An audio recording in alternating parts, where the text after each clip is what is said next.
And there we are. We are live. LSU drops a overtime, I don't know if you want to say heartbreaking loss, ugly loss. But either way, the Arkansas Razorbacks get the golden boot, the 175-pound ugliness, monstrosity, whatever you want to call that ugly thing. They get to take it home with them up to Arkansas, and they beat LSU in overtime. And a game, if you look at the box score, if you look at the stats, both teams are horrendous on third down. LSU offensively really didn't get in the sync. You got to see a heavy dose of Garrett Nussmeier tonight as Max Johnson was pulled after 2 offensive series. And I think it's a little bit of pick your poison. I think neither quarterback is very effective right now. There's reasons for that. Cam Wire goes out. Cardell Thomas finishes the game as they rotate some offensive linemen over. Tyrion Davis-Price had some moments. Questionable offensive targets when you absolutely need a play to win a football game. I said it last week, and I've been saying it for several weeks, and I say it again tonight. LSU does not have a number 1 wide receiver right now. They just don't. There's a bunch of number 3s, but there isn't a number 1 and there isn't a number 2. And when I say that, that doesn't mean that some of these guys that we're seeing right now aren't going to be number 1 and number 2 wide receivers of the future. But right now, every one of them, in my mind, is a number 3 wide receiver, just based on the standards of the wide receivers that we've seen at LSU in the last 20 years. So, obviously, a lot of young guys, but there's still some guys that I think when it's a 4th down or you've got one play to win the football game, I don't understand why they are the targets. That said, whether I'm picking on Devonta Lee or not, that throw by Garrett Nussmeier was absolutely atrocious. It was in the wrong spot. Didn't have enough velocity, air underneath it. It wasn't over Lee's shoulder behind him. And so LSU loses this one 16-13. And but we've got a lot of other things to talk about today. Obviously, Lincoln Riley. If that's your guy, and that's where all the play has been in the last week. And what have we been saying on this show? And I think Preston's probably said it on his show. If one of your guys is in the top 10 in the CFP, you're really actually wanting them to stub their toe and lose a game, so that way you can get them on campus not long after LSU's last game with Texas A&M. Dave Aranda does LSU a solid if Lincoln Riley ends up being the guy and gives them a loss. And so, of course, you want your guy to be the guy. So, of course, the show's brought to you by our good buddy Kenneth P. Haynes. And so please do us a favor, share our show to your social media. And if you're watching us on YouTube, as always, subscribe and hit the notification bell. And so I'm going to throw it over to you, Preston. What do you think? Well, look, there's a few notes you got to take from tonight. Number 1, Nussmeier is a project at best right now. I mean, a lot of people were thinking they saw the potential in his throws. However, his decision-making right now is below average. It is not good whatsoever. He needs to learn to do more checkdowns. I think as the game went down, he did start to calm down. But he looks for the home run. Every single play is 4th and 13 for him. I mean, and it's just you got to calm down and make some more consistent dink and dunks. Number 2, defense. Again, another promising game called by Durante Jones, making you think that young coordinator might have a future. I don't know where that future will be, but he's showing some promise. Look, for most of the first half, they were stuck with 13 yards of total offense. Then they got to 26. Yeah. And, but sooner or later, they wore down a bit, and Arkansas got some stuff going. And let's be honest, the one flaw on defense was mostly tackling KJ Jefferson. He's a big boy, 6'3", 251. That's a lot to tackle. Cam Newton-esque frame, you know what I mean? Like that tight end playing quarterback is what I'm getting at. But it takes a lot of energy to bring him down. I think they just got tired on the back half of the game, and the offense didn't do them any favors with staying on the field, giving them some rest. So take that away. Now, here's the most disappointing thing to think about this game. LSU was playing for a lot, not necessarily to beat Arkansas, because I think LSU and its pride, like LSU doesn't care about Arkansas. That's the harsh truth of the matter. LSU wants to preserve program streaks. Of course, LSU has 19 consecutive seasons of winning 50% or more of its games. So winning or non-losing seasons, whatever you want to call last year, right? So This game drops them to 4-6. You figure they'll probably get the win over ULM. However, that Texas A&M now, if you want to preserve that streak and have that be something to put out there, second longest streak in the country of that, is now you must win against Texas A&M. And if they're going to win that game, certainly they're going to be sky high. I believe they're going to want to try and give Ed Orgeron a win for his last game. But in order to do that, they're going to have to be a lot healthier than they are. They're going to have to get some players back. You know, I don't know how that's going to play out, but either way, I think I've seen some comments tonight. Can we just get the season over with? And it's something we've been doing now for a month now, ever since it was revealed that he had been bought out and he would finish out the year, and everybody just wants to get to the coach. But let me fly through a bunch of you guys' comments, and appreciate we got a big crowd here tonight. Appreciate all you guys tuning in to us tonight. And so let's see. Rick Kelly says that Steve Ensminger and Miles Brennan make this an 8-2 season. Ooh, I don't know. I mean, I don't know that he's wrong, but I do think 8-2 is pretty rough. Yeah, maybe a game. There's no guarantees that Miles Brennan can stay healthy. Yeah. Yeah. We've seen nothing to lead us to believe that he can stay healthy for any period of time. And people forget that when he was the backup quarterback, he also got hurt a lot of times, like in that 2018 season. So, yeah, hard to say that'll happen. But in the hypothetical of those guys are there all season, you could argue the last two games you get a win for.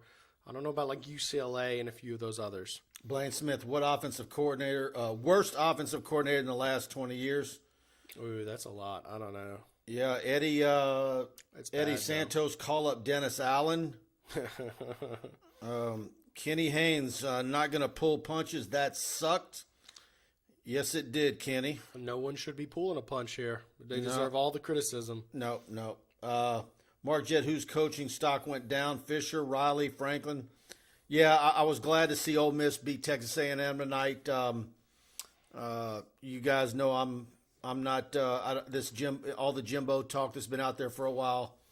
I like for the losses to pile up for Texas A&M, so that way he's absolutely damaged goods, and there's no way Woodward can roll him out. That's just my thought. I think Franklin is the one that stands out, and I don't think Franklin was even in was contention from the get-go. But like any hope he would have had of securing it is now gone. The others, you don't really judge a coach on one game. No, because we've been saying it. Look, you want your new coach to be you want that to be as as much of a diamond as possible. But the fact of the matter is, 2 weeks ago, four candidates that we were talking about with the LSU job were in the top 10 of the CFP. Yeah, right, and that's a problem. So in reality, you need some blemishes to happen because the whole goal, ideally, is LSU plays Texas A&M on a Saturday night.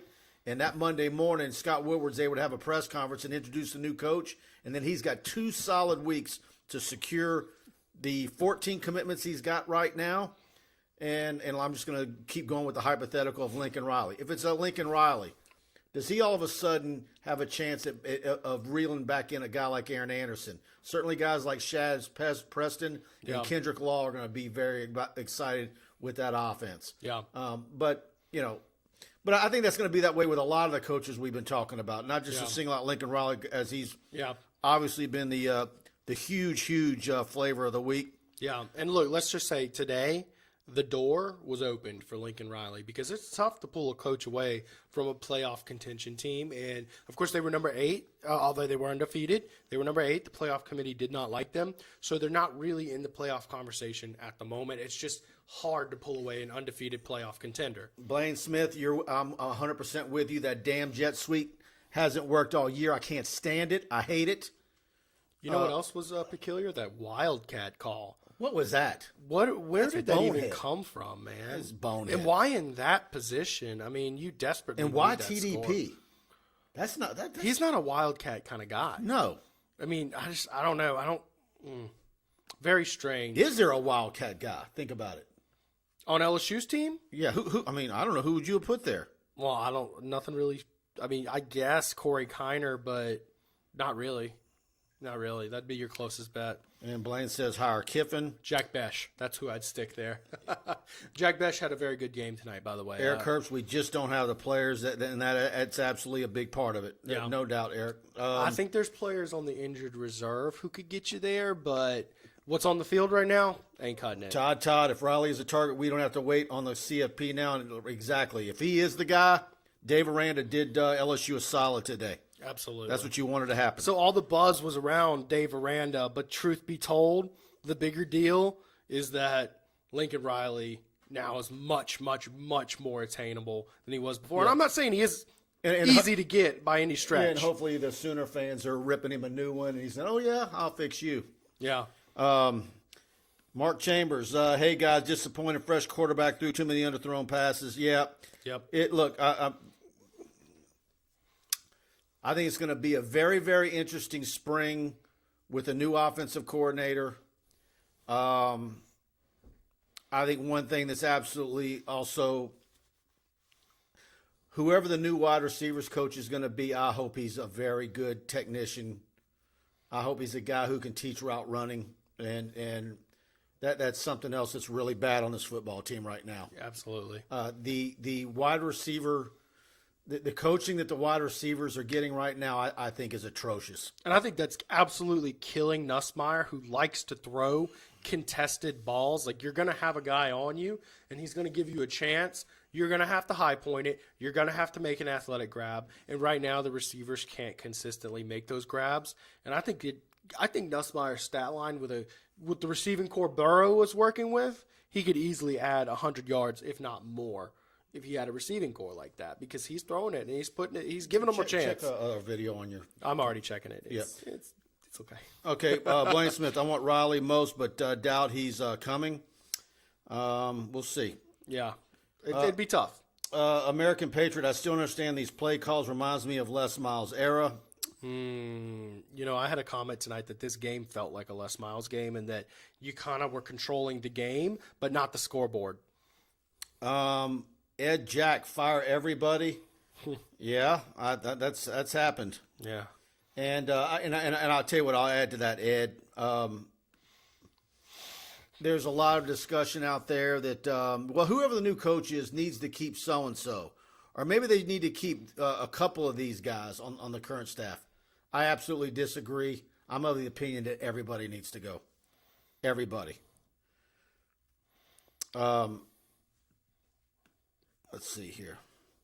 Brian Champagne wants Dave Aranda. Samuel Haas and defense played their tails off, but that busted coverage cost us big time. Mm-hmm. Yeah, that was brutal. I mean, he made time, and he was just sitting out there with 30 yards of nobody around him. That was brutal. Phil Tittle looked like Besh was wide open on that last pass in overtime. There's been a lot of guys that have been open at various times when LSU needed a first down or a play to win a football game, and the wrong decision's been made. Yep. James Hidalgo, Lincoln, Baton Rouge is calling. Look, I'm going to be honest. If you're a fan right now, I think you should be lobbying for him as hard as you can. That's my number one name. I think bring the pressure. Let them know who you want, fans. Josh Forbes, Mike, I'm sorry for that last show. You're all good, Josh. Welcome back into the fold. Chance Babb and Dave Aranda's stock is rising. No, yeah. And believe me, I was a guy that I was skeptical of him as a head coach. I really was. Eric Wright, he's always open. Who are we talking about? Besh? Besh has to be talking about Besh. Yeah. I believe Besh will be a fan favorite for quite a while.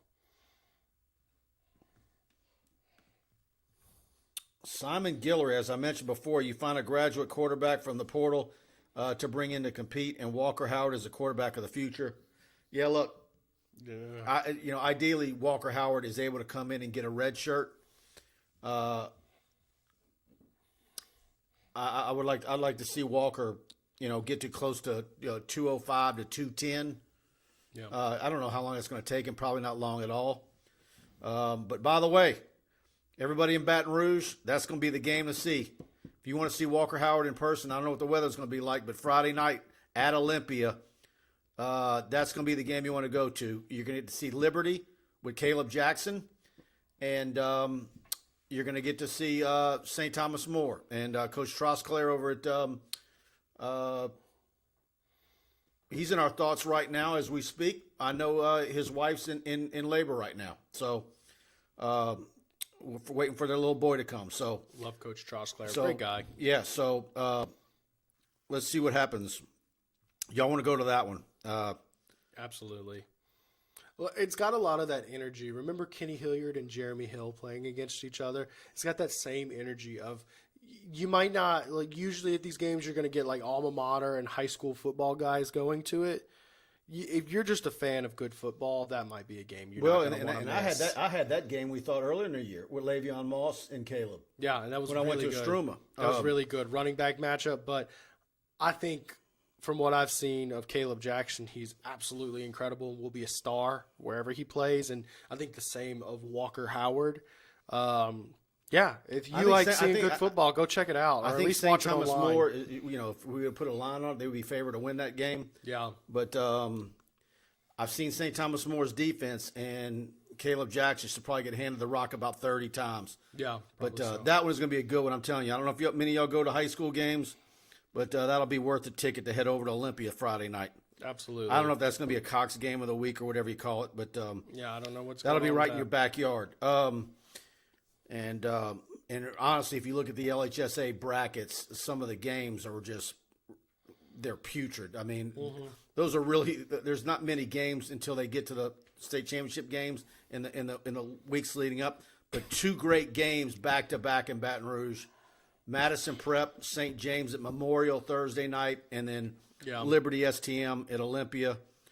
That's the sad thing about the new LHSAA setup with the select, non-select. You got 9 playoff leagues. I mean, essentially 80% of your playoff Championship games at Tulane, championship games at Cajun Field, Superdome. I mean, come on. Yeah. 80% of your playoff games are absolutely terrible games that should not be happening. It's not fair for the kids what they're doing with the playoffs. James Phillips, our defense deserves better than what the offense is giving them. Yeah. That's true. Both teams were look, when you look at that box score, look how even it is. Yeah. It's 308 to 281. LSU outgained them. The anemic third downs by both teams, 3 of 16, the Hogs. Yeah. LSU was 6 of 18. Yeah. Fourth downs, 1 of 2. LSU was 2 of 3. Average yards per play, 4.3 for Arkansas, 3.9 for LSU. Hey, I want to throw something out there real quick. That 1 fourth down LSU missed was on the 38-yard line, okay? They went for it. It was like 4th and 3. You could have lined up for a 55-yard kick for Cade York for a chance to go up 16-13 in regulation. I know he missed the first 55-yard kick, but I looked at that and I said, man, I wouldn't count against Cade York twice on that kick. I really just wouldn't. I would have given him a shot, especially because I think it was the other goalpost, wind other way. I would have gone Cade York there on 4th and 3 at the 38, and you'd probably walk away with a win if you go for it there. Casey Campbell wanted to be wowed by Nussmeier, and he has potential, but he looked like what he is tonight is a freshman quarterback with very little game experience. Yep. One of the things that we saw of Garrett in the spring was a guy that is a gamer and has no fear. He threw the multiple interceptions and didn't bat an eye and was back out there slinging it again. And that's what he is. But, how many times did he I don't know, I forget what series it was. All he needed was like 4 or 5 yards for a first down, and he was throwing it 30 yards downfield for a besh. And it's like, what are you doing? And it was it's an a tough throw, incompletion. yeah. And he's overthrowing them downfield a couple times too. Yeah, it's like why were you just trying to get the first down? He's just going. It's every single snap is 4th and 13, down 12 points for him. It's just calm down, do something. He's got to learn what throws are easy to make for him and start making those more consistently. It's just unreal. I talked to Matt Mock earlier this year on my show, and I asked him about what it used to be when y'all played, y'all didn't get on the field, so y'all were grown men basically, and now they're throwing all these freshmen in there. What would it have been like if they threw in a Jamarcus Russell or a Matt Flynn if you had gotten hurt that year? And he was like, man, it would have been ugly. Those guys were so bad. It's not even funny. So we're seeing that with LSU's quarterbacks all year. But what if with all these RPO offenses that we see in college football, and these kids have been running it in high school since they were in the ninth grade. Yeah. So we've also seen a lot of, back then, and that's one of the things I've always knocked Jimbo on, that his quarterback's taken 2 or 3 years in that system, which isn't far removed from Les Miles. Yeah. No, I mean, I definitely think he's got spread concepts, but he's not. These high school kids are more ready than they've ever been, no doubt. I'm just saying it's something to think about that, maybe I think Nussmeier will be a good quarterback one day. But both of them are very young quarterbacks still. We're talking about an 18 and 19-year-old kid out there. I think Nussmeier needs reps. He needs reps real bad. I guess this is a way to say it. It used to be when you said you're going to play a freshman quarterback, that was automatically a loss and you were going to get beat bad. Right. It used to be. Now it's like you're like, okay, let's see what he's got. Yeah. And you're almost not even sweating it like you used to 15, 20 years ago. So these quarterbacks are so far advanced. Yeah. And these things are running all the way to pros now. So I mean, by the time a quarterback gets to the NFL, he's been doing these things for 8 or 9 years already. Let's see. All right, guys. I need to talk about our dear friend Kenny Haynes, and of course, he sponsors our show each and every week, and I want to thank Kenny for that. He's a 1989 graduate of LSU Paul M. Hebert Law Center, 30 years of experience in family business and personal injury litigation. Over 15 years of experience as an assistant district attorney, handling all post-conviction matters, and he's been lead counsel on everything from a complicated roller accident to a simple divorce to a death sentence appeal. He's board certified in family law since 2004, board certified in appellate practice every year that the specialty has been offered. Kenny has served on the Specialization Advisory Committee for family law for 2 full terms. He's currently serving on the Specialization Advisory Committee for Appellate Practice, and he's the vice chairman. He's an invited speaker to LSU's continuing legal education, and he's a proud founding member of TigerBait.com, an active participant on our message board, and he's sometimes referred to as the unofficial lawyer of TigerBait.com because he always reserves the right to think most clearly for a paying client. And so 912 Kings Highway, Shreveport, Louisiana. If you have any legal needs in North Louisiana, from Alexandria on north, give Kenny a call. Click on the link in the description box on both our YouTube and Facebook stream, and it'll take you directly to his law firm, his page on the law firm's website, and call him at 318-222-2100.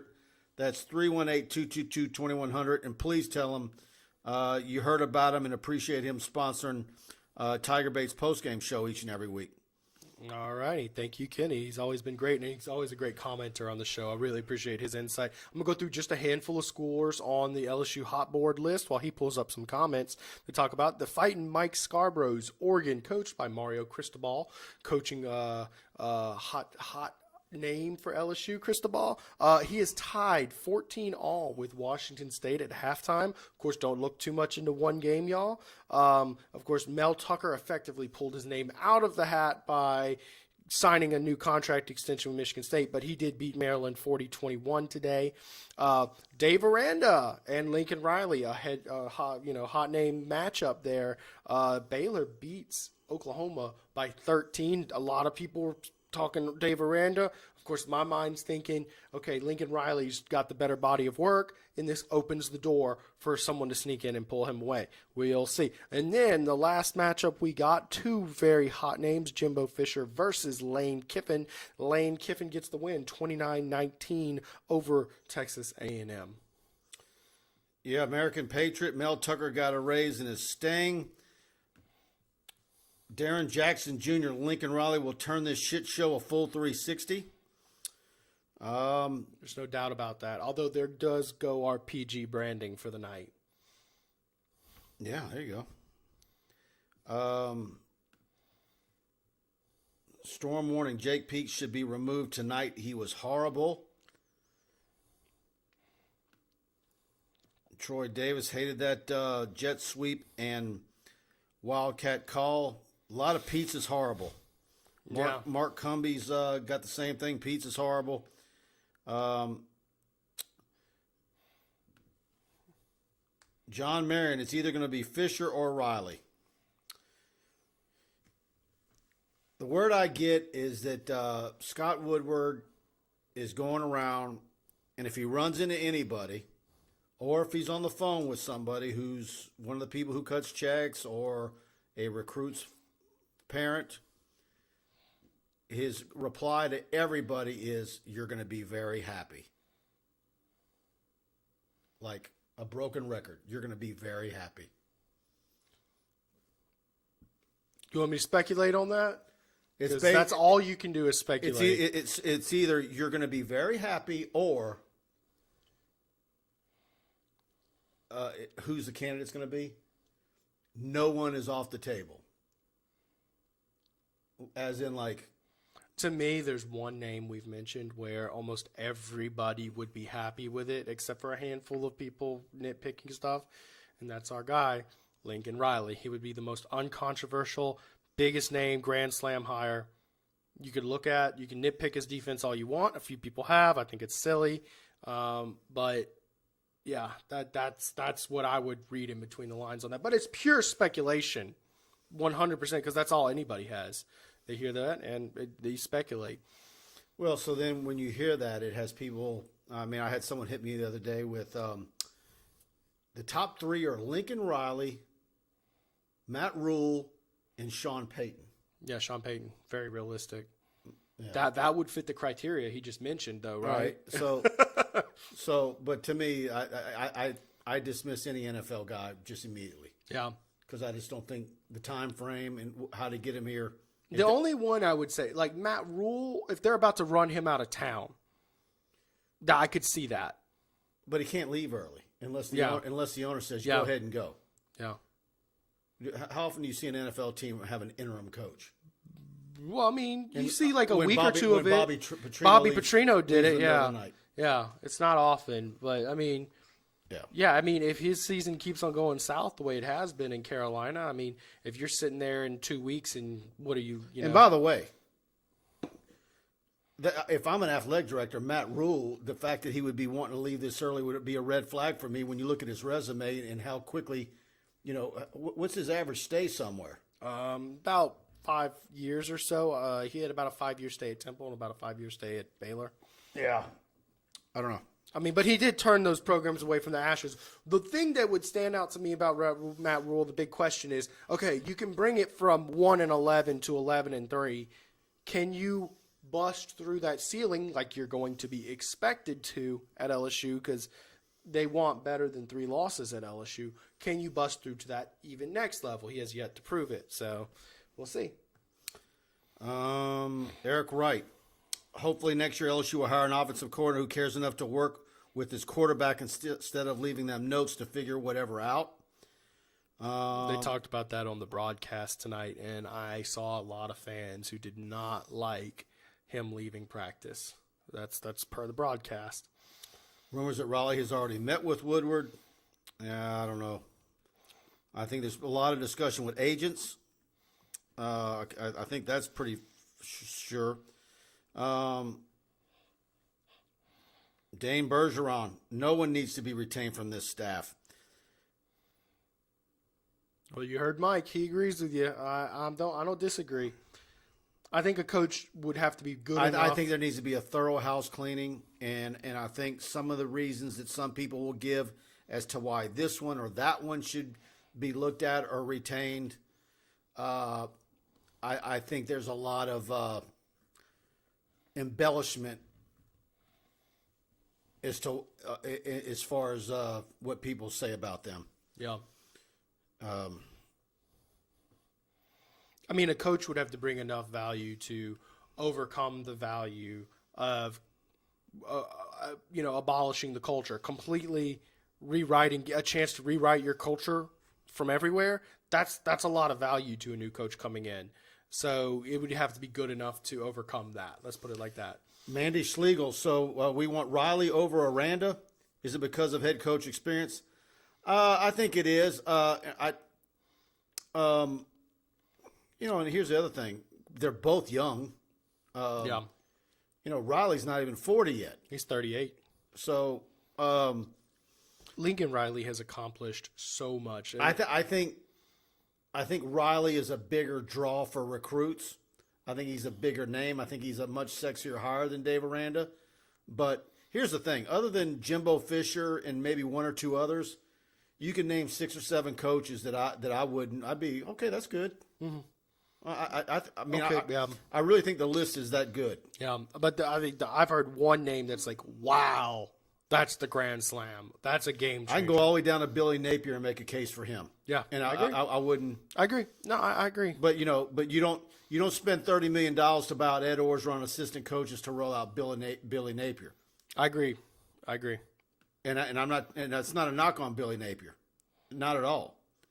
But he is at UL Lafayette. He hasn't won the Sun Belt outright by himself, and still the lone marquee win is over Iowa State in a COVID year. And part of that is because of who they get to play on the schedule and who won't play them. I get it. I know all the crying that fans of the Cajuns will cry about.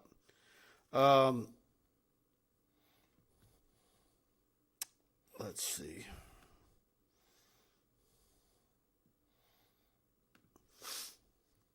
John Marion should keep Corey Raymond. That's the one name who comes to the top of the list. If you want to keep someone, I'd say he's your number one guy you keep. But like we said, there's something to be said about completely erasing the culture and getting to rewrite it as your own. Does he bring that much value? I mean, on paper, who would you hire with a better resume as a DB coach? No one. But it just depends. We'll see what the new coach wants. I just think, look, Look, depending on who you hire, he's going to say, you know what, I really like Blake Baker, and I want to interview him. The linebacker coach I wanted to hire is going to stay put, or I can't get him. He just signed a new deal, and I'm familiar with Blake Baker, and I want to interview him. And I'm just using Coach Baker as an example. That could very well happen, depending on who comes in. But none of that stuff should be forced upon whoever gets hired by Scott Woodward or anybody else in the building. Yep, let the new coach have full autonomy. You don't want to get in micromanaging him. I mean, there's a real scenario in my mind where the only person left standing in the whole building is Greg Stringfellow.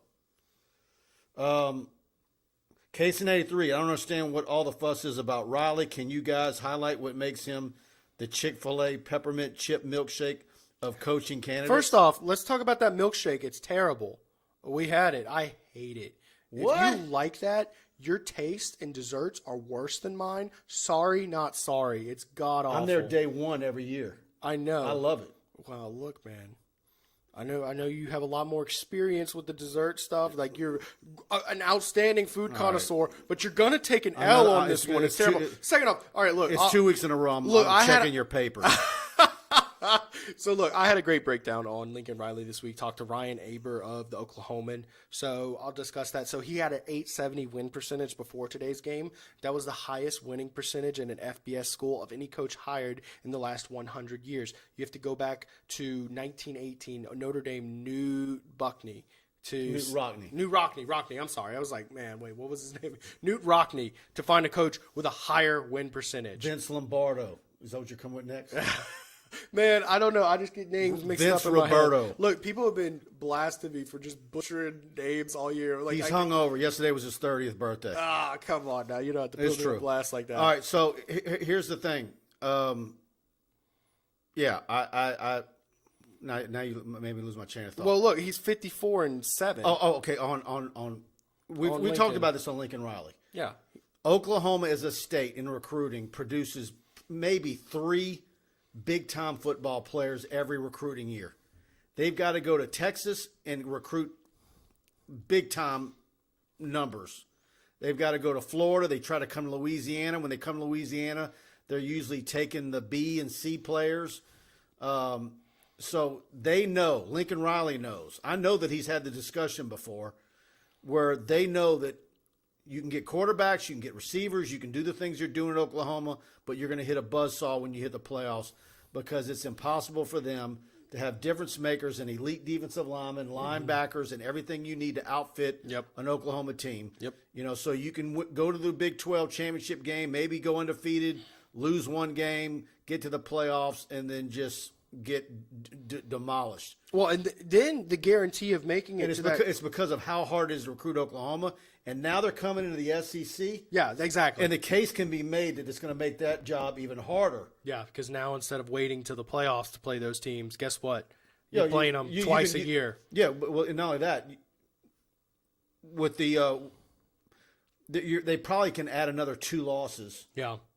To their win total right now, which would mean his stock's at an all-time high, and he knows if a major offer is coming, he might want to take it while it's there because OU is not matching LSU's best offer. I talked to Ryan Aber, who's very knowledgeable at the Oklahoman, and he said they pride themselves on not overpaying coaches. They don't make, quote, foolish decisions when it comes to hiring a coach. They have a self-sustained athletic department. They take a lot of pride in that. They're not going to match if LSU comes to the table with a 10-year contract. They're not matching it. They'll let him walk. Now, does he go for the money? I don't know. Does he go for the elite talent at LSU? I don't know. I think he goes for the fact that what we've been talking about and what all the national pundits and how they view LSU is being one of the top 3 jobs in America.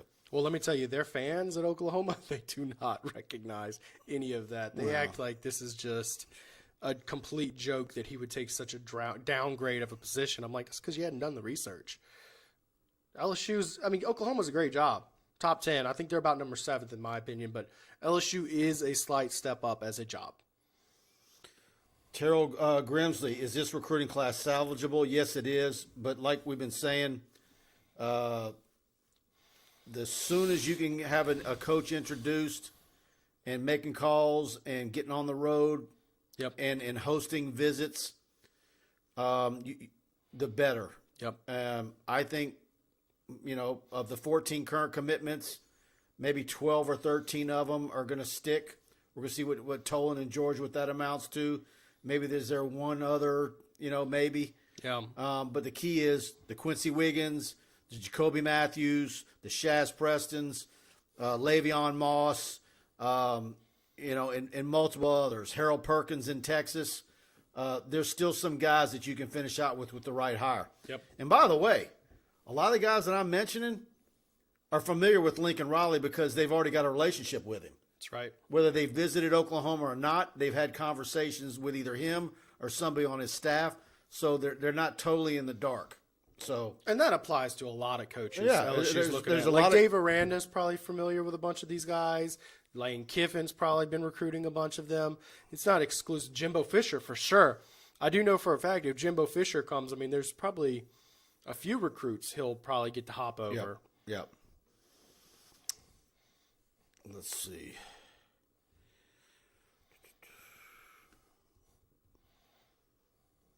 You got an update on that Oregon yet? No, let me check that score real quick while you pull a good comment here. Oregon is it is still tied 14-all. I'm about to hit refresh on here again because it does still say it's halftime, and that seems like it's been quite a while since halftime started there. But 14-all. Rick Kelly, Mike, did you see that Texas Tech won on a 62-yard field goal beating Iowa State? I did not see that. I did see that. That's wild. You saw it? I didn't see the kick, but I saw the headline coming up during the LSU game. I said, man, and the headline came up right after they passed up the 55-yard field goal for York. I was like, Daniel Glenn, Nussmeier is more like a drive-by shooter. He may hit his target, but he may hit the wrong people with the spray too. Oh, man. Yeah. That's a good one. Jim Milano, we gave the game away tonight. Yeah, you can kind of say that. Really feels like it. I think LSU looked like the better team tonight and just couldn't string it together. Especially when you see drives like that, the one where they had the wildcat snap to Tyrion Davis-Price. They drove it downfield and then just like one snap. That's just one play, and all the plays that led into that flush them down the toilet. After seeing Arkansas and knowing what Coach Pittman has done with them and looking at their talent tonight, is it also a compliment to say that Sam Pittman gets the most out of the talent he's got? Yeah. They hung around, didn't make a whole lot of mistakes. Yep. I don't know. I like Sam Pittman. I'm going to ask you a quick question just to address something that I think our fans are. I'm pretty sure I know what your answer is going to be. Should Sam Pittman be considered for the LSU job? No, but I'll tell you this: if you said outside of Nick Saban, if you could go around the SEC and rate him in order of who you would take, I think he would be up there higher than you think. Top 3? Top 6? I can't stand Kirby Smart. I'm always going to. I know, but you'd be a fool. In fact, I'd say you'd be a fool not to take him over Saban because of how many years you'd get out of him. I mean, just based off what it's not realistic. Kirby's going to be up there, but yeah, Kirby's not going anywhere. But who's behind Kirby? That's a drop off. Maybe Jimbo. But you might like Sam Pittman better. I can understand. I might like Sam Pittman over him. I don't belittle you for it. I don't. I personally would take Jimbo based on total body of work. A year ago, Mullen might have been up there. Now look at him. That's true. Boy, how they fall off quickly. God, did you see they beat Samford 70-52 today? What is defense? 122 points. You got to be kidding me. Brandon Reese, part of me wants Durante Jones to be back next year and get a better chance to call his own plays. Yeah, I think Durante Jones is going to have a lot of options, and that's one of the the problems with this. There are some good coaches. We're sitting here ready for a change and for everything to get cleaned out and everything new and sparkling. But there are some good coaches in that building, and I think there's a lot of them like him, Coach Carter, Baker, Corey Raymond obviously has been doing it for a long time.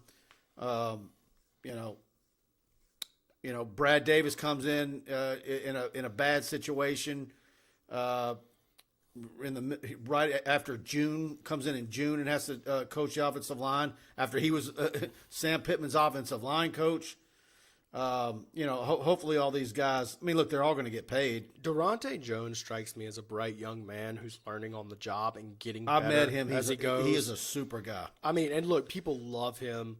He fits in great with the culture too. He has his like bourbon stuff he does. People love him, but Jake Peets, on the other hand, is I'm not seeing any of that potential. I'm not just gonna say it's not there for sure, but I see a good defense with a handful of problems they need to work on. That offense is a bad offense with a handful of good things. He's a very young guy. He might, but I'm not seeing the potential. But he's probably right he's gonna have to go back and refocus, do some work behind the scenes, and then work his way back up again. Yeah, for sure. Because I don't see any major team giving him a shot as OC. Now he might go to like a Group 5 or something like that. I could see it. He's going to be in football for a long time. Mm-hmm. Rick Kelly does asked about Damon. Does he have a job on Monday? I think he does. I mean, he did win and put up 70 points, but yeah.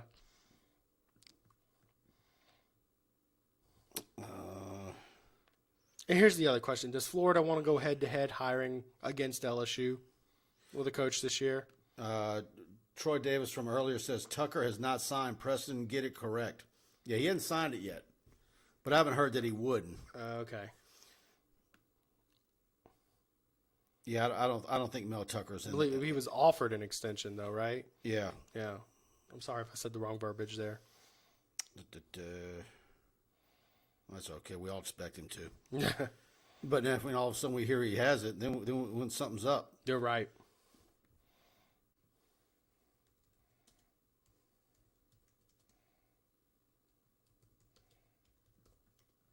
Brandon Reese.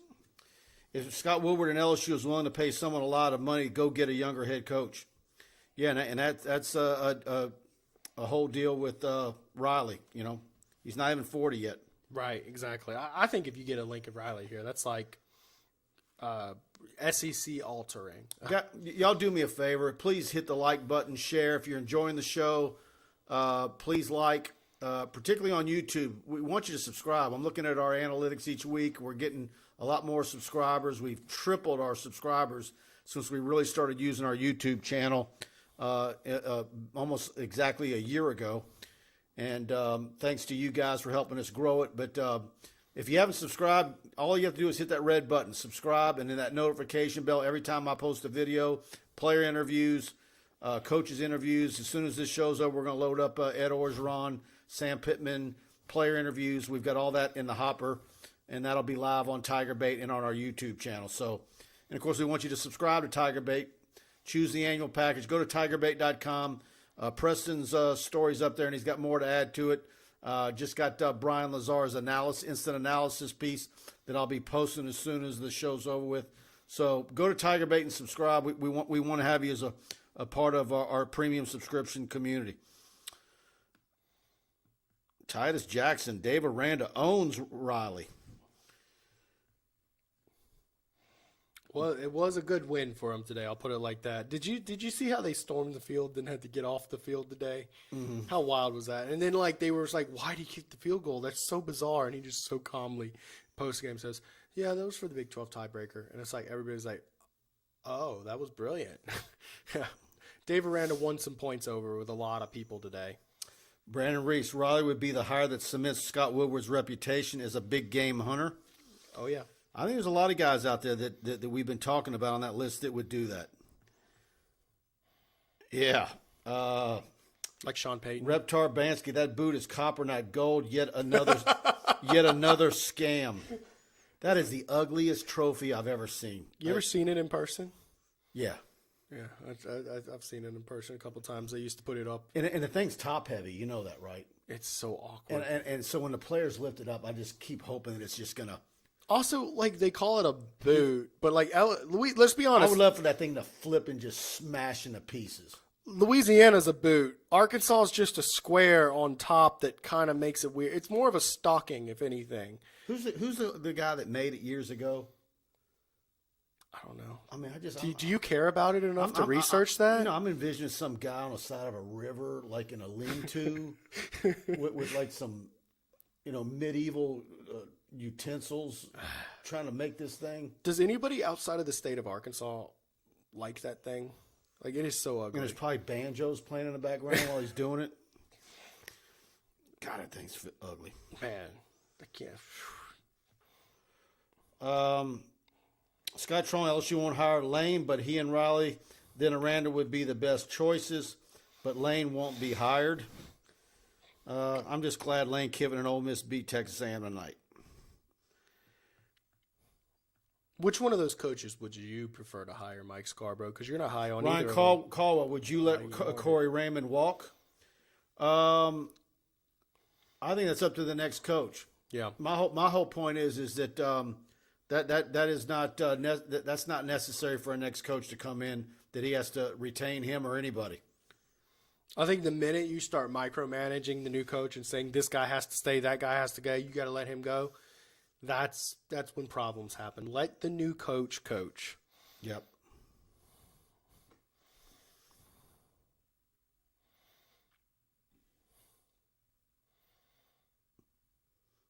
But if you ask my choice, I want the whole house clean.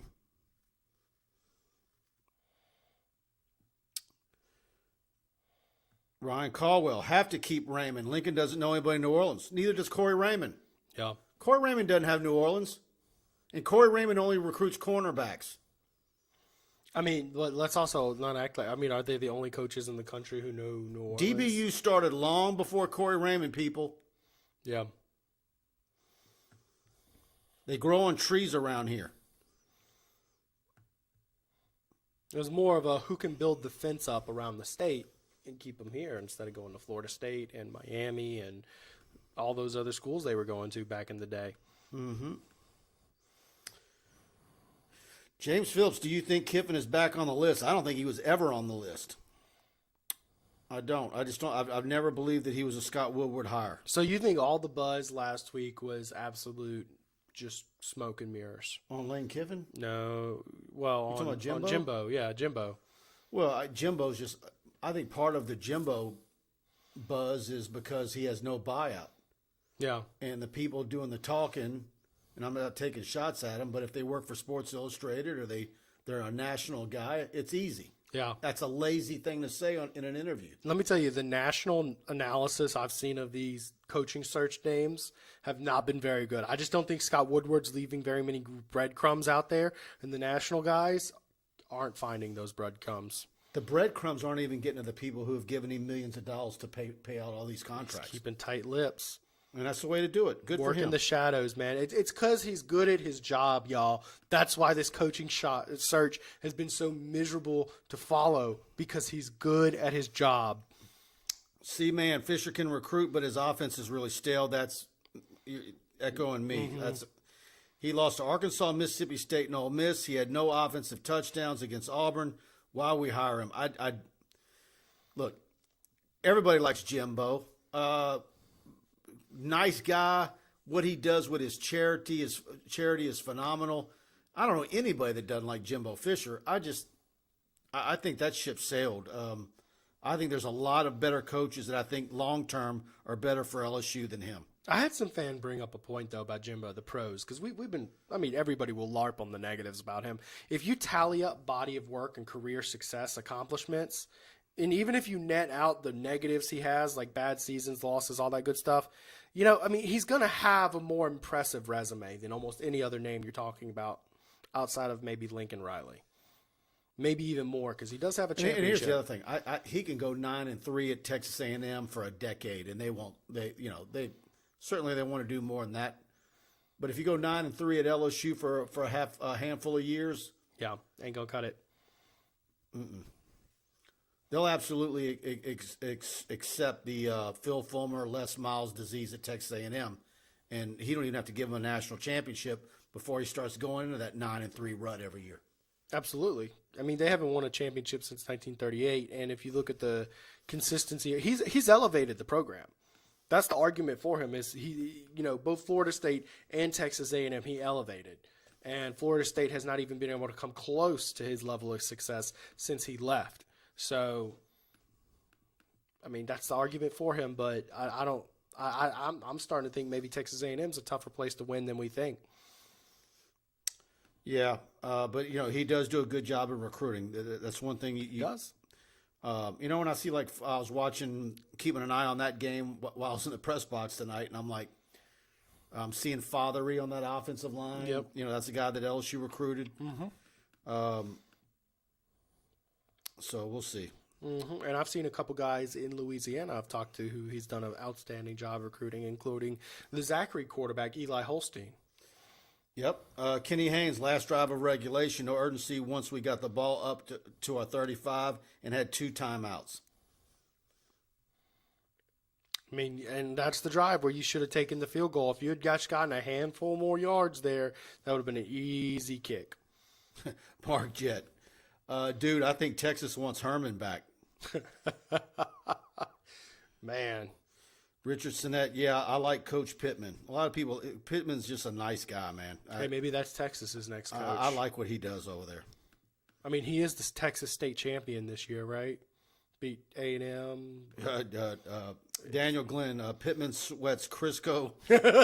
He's a cardiac arrest candidate if I ever saw one. Daniel Glenn's hit us with about 2 or 3. We're going to put Daniel Glenn up on a stage and do a stand-up routine for us. A couple of good ones tonight from Daniel Glenn. Yes, sir. Let's see what else we got, guys.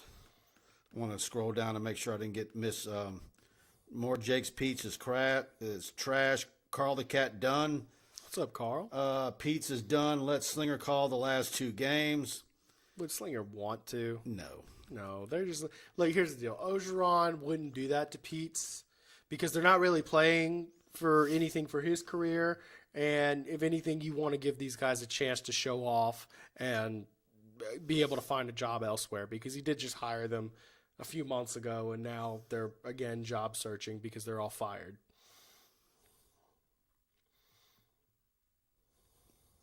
It'd be pretty rough to get fired from a fired coaching staff. That'd be pretty tough to rebound from, and I just don't see that happening. A major shakeup with 2 games left.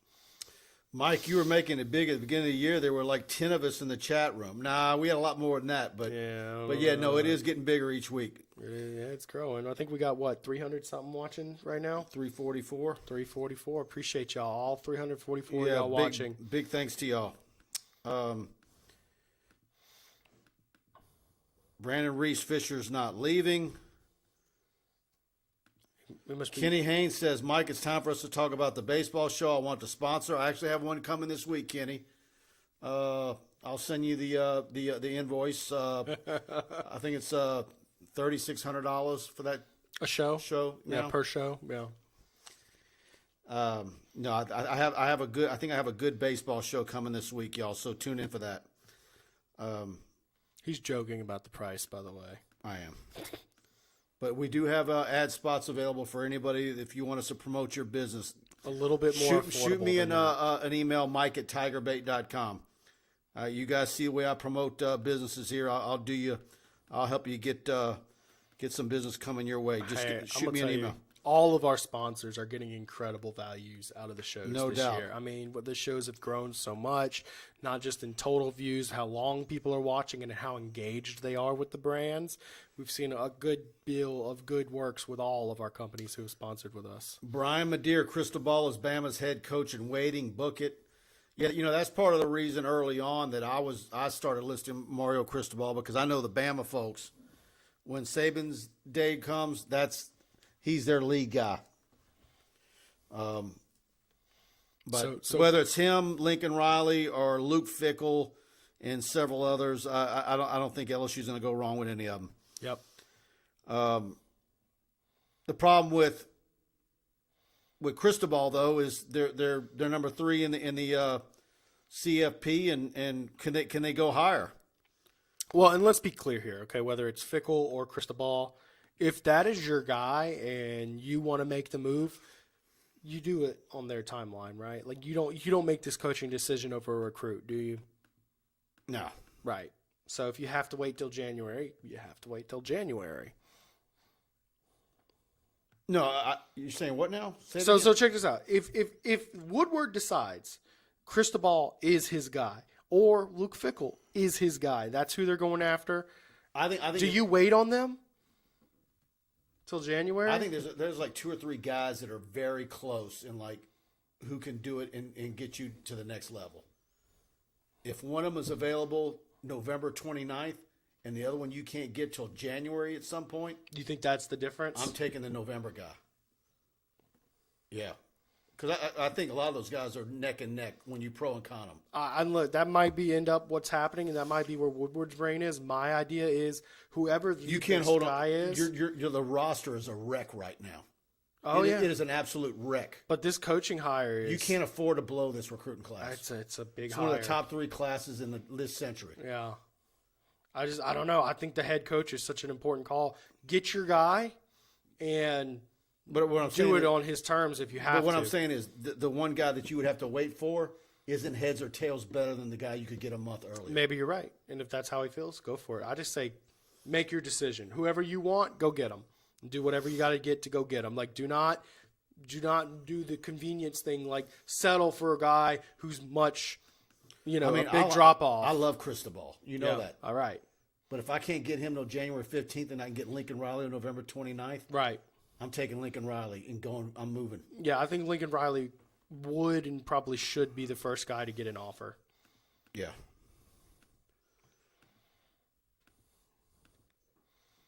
Brian Thibodeau. LSU needs to have a head coach in the building before the SEC championship game.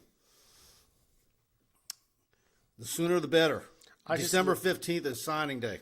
Yeah. And a lot of the recruits just say, "Well, I'll wait. I can wait till January." No, a lot of them are graduating. Yeah. They're midterm grads. They've been setting it up since they were Ship is sailing. freshmen. I mean, they were getting prepared to graduate early. Yep.